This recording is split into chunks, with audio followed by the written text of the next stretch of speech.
everyone, I hope so you all are fine and safe at your places. मैं जीवन Saina academy से आपका अपने चैनल पे स्वागत करती हूँ। दोस्तों, मुझे लगता है कि आपको मेरे चैनल का नाम तो याद हो ही गया होगा, that is learn English in live classes. So friends, आज मैं लेके आई हूँ आपके लिए डे 5 स्पोकन इंग्लिश की क्लास में सिंपल प्रेजेंट और प्रेजेंट इंडेफिनिट टेंस। ये टेंस हमने बहुत बार किया होगा, छोटी क्लासेस से ये स्टार्ट हो जाता है, हमें मगअप करना शुरू कर देते हैं हम। लेकिन आज इस वीडियो में हम इस टेंस को कुछ नए तरीके से करेंगे ताकि आपको इसको अप्लाई करना समझ में आ जाए। ओके, सो इससे पहले की वीडियोस में हमने इज एम आर वॉज वाले सेंटेंसेस किए थे जिनमें एक्शन वर्ब नहीं होता है। तो अगर आपने वो वाले वीडियोस नहीं देखे हैं तो डिस्क्रिप्शन बॉक्स में उसका लिंक है, प्लीज उसको जरूर देख लें ताकि आपको समझ में आए कि जो टेंसेस हैं और जो इंट्रोडक्टरी सेंटेंसेस हैं उनमें क्या डिफरेंस है। सो शुरुआत करते हैं सिंपल प्रेजेंट टेंस से। हमने अपनी छोटी क्लासेस में ये सेंटेंस जो है बहुत मगअप किया हुआ है कि जिन सेंटेंसेस के पीछे ता है, ती है, ते है, तिया है लगा होता है, वो सेंटेंसेस जो हैं वो सिंपल प्रेजेंट टेंस के होते हैं या फिर प्रेजेंट इंडेफिनिट के होते हैं। अगर मैं पंजाबी में बात करूं तो जिन सेंटेंसेस के पीछे दा है, दी है, दे है लगा होता है, वो सेंटेंसेस जो है वो प्रेजेंट इंडेफिनिट के हैं, राइट। तो हमने ऐसे ही किया है, बट आज हम कुछ नए तरीके से करेंगे क्योंकि हम ट्रांसलेशंस नहीं सीख रहे हैं। हम स्पोकन इंग्लिश का कोर्स है, स्पीकिंग के पॉइंट ऑफ व्यू से ही करेंगे कि हम जब स्पीकिंग करते हैं तो कौन सा टेंस कहाँ पे अप्लाई करना है। यही चीज ज्यादातर बच्चों को समझ ही नहीं आती। उनको टेंसेस आते होते हैं लेकिन जब स्पीकिंग का टाइम आता है तो वो कंफ्यूज हो जाते हैं क्योंकि उनको एप्लीकेबिलिटी नहीं पता, टेंसेस अप्लाई कहाँ पे करने हैं। वो सीख तो लेते हैं लेकिन अप्लाई कहाँ पे करने हैं, ठीक है। सो कोई भी टेंस हम करें तो सबसे पहले उसमें ये इंपॉर्टेंट होता है कि वो टेंस कहाँ अप्लाई होता है और कैसे अप्लाई होता है। सो सबसे पहले हम करेंगे वेयर टू अप्लाई, कहाँ पे अप्लाई करना है हमने ये टेंस। ओके, तो अगर हम छोटी क्लासेस के पॉइंट ऑफ व्यू से चले तो ता है, ती है पे अप्लाई करना है, लेकिन बोलते वक्त हमें ता है का कोई ध्यान नहीं रहता है ना, वो तो हम बोलते जाते हैं। तो हमने इसकी कंडीशंस को ध्यान में रखना है। ओके, सो सबसे पहली है लाइकिंग और डिसलाइकिंग। जब हम अपनी पसंद और नापसंद किसी को बताते हैं तो हम प्रेजेंट इंडेफिनिट टेंस में बताते हैं। जैसे मैं बोलूं मुझे आइसक्रीम खाना पसंद है, मुझे आइसक्रीम खाना नहीं पसंद है, मुझे मीठा खाना बिल्कुल पसंद नहीं है। इट मीन्स ये जो है प्रेजेंट इंडेफिनिट टेंस है। ओके, तो जब भी हम किसी की या अपनी मेरे मम्मी को तीखा खाना नहीं पसंद है, इट मीन्स वो प्रेजेंट इंडेफिनिट टेंस है। ओके, किसी की भी हम लाइकिंग या डिसलाइकिंग की बात करेंगे तो हम प्रेजेंट इंडेफिनिट टेंस में बात करेंगे। सेकंड कंडीशन इज रूटीन है हमारी या फिर हमारी हैबिट है। हैबिट मीन्स हमारी आदत है, तो उसको भी हम प्रेजेंट इंडेफिनिट में ही बताएंगे। जैसे मैं बोलूँ मैं रोज सुबह 6 बजे उठती हूँ, मैं रोज मंदिर जाती हूँ, मेरी आदत है, ठीक है। किसी की भी आदत, मेरे पिताजी रोज न्यूज़पेपर पढ़ते हैं, वो बहुत चाय पीते हैं, मतलब उनकी आदत है ये।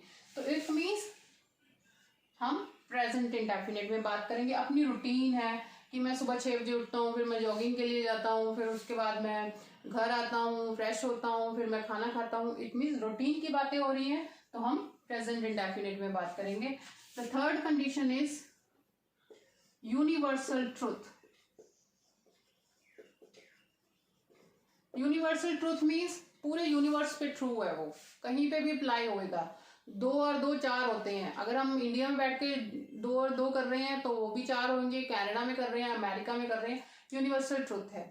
धरती जो है वो सूरज के इर्द गिर्द घूमती है, ये रूल जो है ये यूनिवर्सल ट्रूथ है, तो इट मीन्स हर जगह अप्लाई होता है। ओके, तो जब भी हम यूनिवर्सल ट्रूथ की बात करेंगे तो हम प्रेजेंट इंडेफिनिट में बात करेंगे। Fourth condition is journalisation.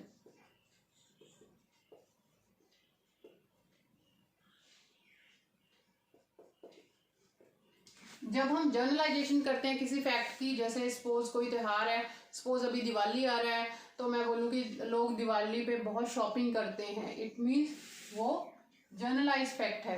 कोई हम ऐसी चीज़ बता रहे हैं जो ज़्यादातर लोगों पे अप्लाई होती है ना।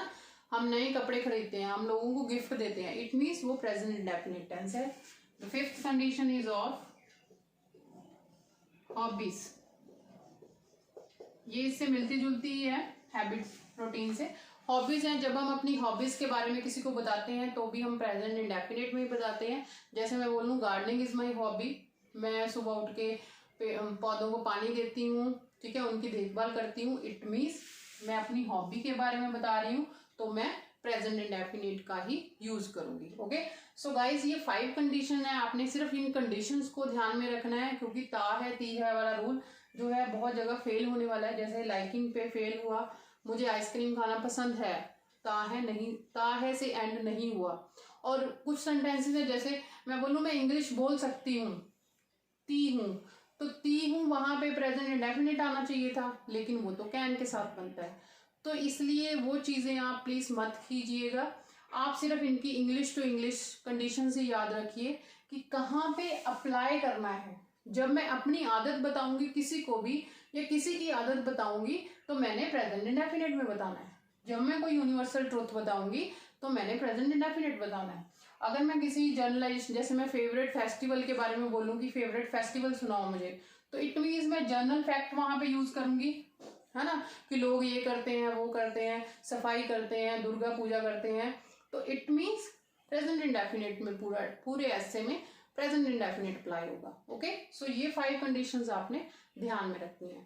अब सेकंड जो है इंपॉर्टेंट पार्ट, अब हमने ये तो सीख लिया कि अप्लाई कहाँ पे करना है, अब हम सीखेंगे कैसे अप्लाई करना है, हाउ टू अप्लाई।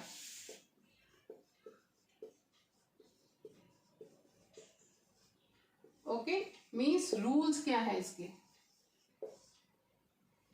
सो सबसे पहले अगर हमारा सब्जेक्ट जो है, जो हमने पहले वाली वीडियोस में किया था, सब्जेक्ट क्या होता है, सब्जेक्ट जो है वो सिंगुलर है, एक वचन है, ठीक है, जैसे ही, शी, ओके, तो इसके साथ हमने वर्ब की फर्स्ट फॉर्म लगानी है, फर्स्ट फॉर्म, ओके, और हमने साथ में एस या ईएस भी लगाना है।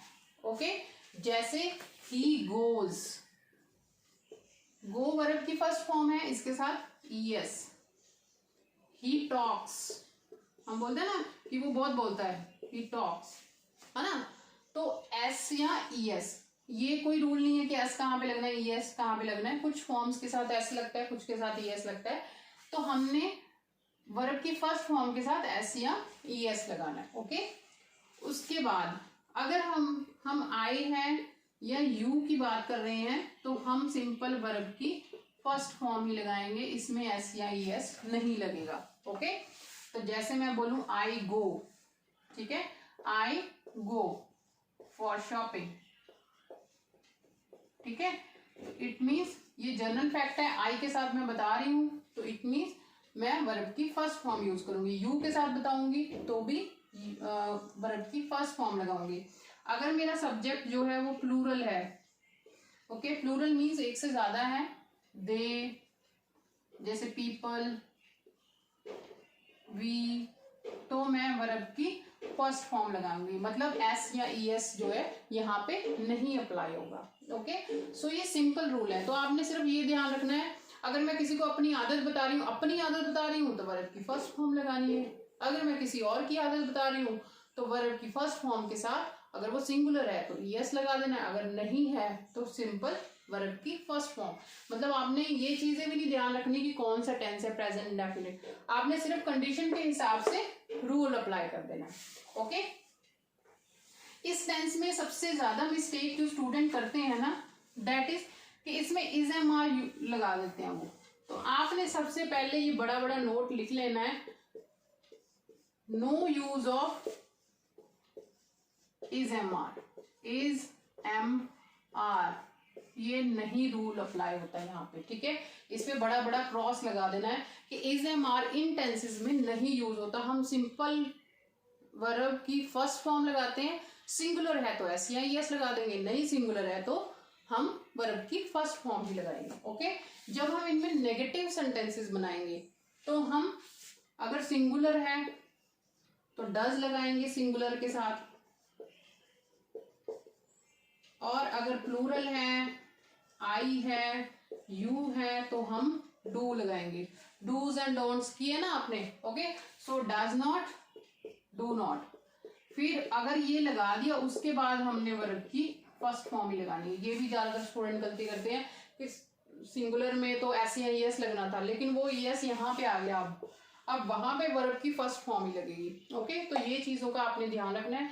जैसे मैं बोलूं I do not go for shopping, she does not go for shopping. Okay, तो दोनों में जब हमने पॉजिटिव सेंटेंसेस बनाए थे तो she goes for shopping, she does not go for shopping, मतलब ईएस का फर्क है। जैसे शी गोज फॉर शॉपिंग है ना, ये सिंपल टेंस है, तो हमने सिंगुलर है तो ईएस लगा दिया। अगर मैं इसी को नेगेटिव बना दूंगी, शी डज नॉट लगा दिया, गो फॉर शॉपिंग। ये बहुत इजी टेंस है। अब यहाँ पे गो। ओके, तो आई होप सो कि आपको समझ में आ गया होगा कि ये बहुत ही सिंपल है। बस आपने ये चीजें याद रखनी है कि इज एम आर सबसे पहले तो नहीं यूज करना, जो 90% स्टूडेंट लगाते हैं वो हमने नहीं लगाना है। उसके बाद डू डज के बाद हमने वर्ब की फर्स्ट फॉर्म लगानी है, और अगर हमारा सिंगुलर है और पॉजिटिव सेंटेंस है तो हमने एस या ईएस लगाना है। ओके, होप सो आपको मेरा ये वीडियो और ये तरीका जो है वो बहुत पसंद आया होगा। अगर आपको कोई भी डाउट है तो आप कमेंट सेक्शन में पूछ सकते हैं मेरे से, आई विल डेफिनेटली रिप्लाई। और अगर आपको मेरा ये वीडियो पसंद आया तो प्लीज़ इसको लाइक, शेयर और मेरे चैनल को सब्सक्राइब ज़रूर करें। Till then stay tune. Next videos में मैं लेके आऊँगी आपके लिए कुछ नए और वीडियोस और कुछ नई टिप्स और इन टेंसेस को अप्लाई करने के नए नए तरीके। Till then bye bye.